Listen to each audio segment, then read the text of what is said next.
பள்ளியில் மாணவர்களுக்கு ஆசிரியர்கள், அதுவும் குறிப்பாக அரசு பொதுத் தேர்வுக்காக தங்களை தயார் செய்யக்கூடிய 10, 12ஆம் வகுப்பு பிள்ளைகள் என்னும் போட்டித் தேர்வுகள், நீட், ஜேஇ, ஐஐடி, இந்த தேர்வுகளுக்கெல்லாம் தயார் செய்யக்கூடிய பிள்ளைகளுக்கு சொல்லக்கூடிய அற்புதமான ஒரு அறிவுரை, நிறைய தியாகங்களை செய்கின்ற பொழுதுதான் உங்களுடைய குறிக்கோளை நீங்கள் அடைய முடியும்.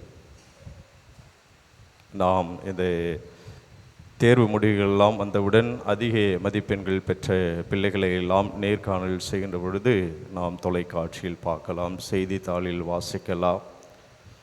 அப்பொழுது அவர்கள் சொல்லக்கூடிய அற்புதமான ஒரு பதில், முதலில் அவர்கள் நிறைய தியாகங்கள் செய்வார்கள். Travelling, celebration, festivals. அவர்கள் மட்டுமல்ல, அவர்களோடு சேர்ந்து அவருடைய பெற்றோர்களும் தியாகம் செய்வார்கள். அந்த பிள்ளைகள் அவர்களுடைய குறிக்கோளை, அந்த இலக்கை அடைவதற்கு அந்த பிள்ளைகளோடு சேர்ந்து பெற்றோர்களும் தியாகம் செய்வார்கள். அவர்களோடு அமர்வார்கள், டியூஷனுக்கு அழைத்து செல்வார்கள். அவர்களுக்கு தேவையான, அவ்வப்போது தேவையான சத்தான உணவுகள் இவற்றையெல்லாம் கொடுத்து அந்த பிள்ளையோடு சேர்ந்து பெற்றோர்களும் நிறைய தியாகங்களை செய்வார்கள். எனவே இவ்வாறு அவர்கள் அந்த தியாகங்களை செய்வதால் மட்டுமே அந்த குறிக்கோளை அடைய முடியும். 100% அந்த வெற்றியை, மார்க்கை அவர்கள் பெற்றுக்கொள்கின்றார். பிரியமான சகோதர சகோதரி, நமது ஆன்மீக வாழ்க்கையிலும் இயேசுவை கண்டடைய வேண்டும் என்று சொன்னால், இன்றைய நாளில், இன்றைய நற்செய்தியில் ஆண்டவர் இயேசு கிறிஸ்து 2 உவமைகள், விலை உயர்ந்த முத்து, புதையல். எனவே அந்த முத்து புதையல் என்னவென்று சொன்னால் ஆண்டவர் இயேசு கிறிஸ்து தான். பவுலடியார் தன்னுடைய வாழ்க்கையில் ஒப்பற்ற செல்வமாகிய ஆண்டவர் இயேசு கிறிஸ்துவை ஆதாயம் ஆக்கிக்கொள்ள அனைத்தையும் நான் குப்பை என கருதுகிறேன் என்று சொல்கின்றார்.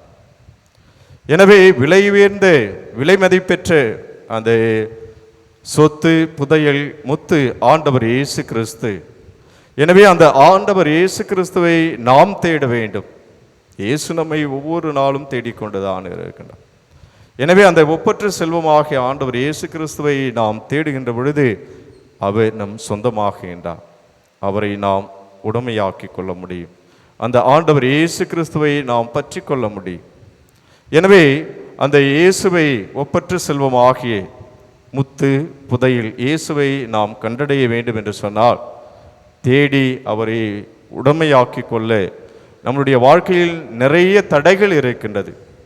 அந்த தடைகளை எல்லாம் நாம் தியாகம் செய்கின்ற பொழுதுதான் அந்த ஒப்பற்ற செல்வமாகிய அந்த விலை உயர்ந்த முத்து, புதையில் ஆண்டவர் இயேசு கிறிஸ்துவை நாம் கண்டடைய முடியும். எனவே நம்முடைய வாழ்க்கையில், ஆன்மீக வாழ்க்கையில் இயேசு என்ற அந்த முத்து, புதையலை நாம் தேடுவோம், அவரை சொந்தமாக்கிக் கொள்வோம்.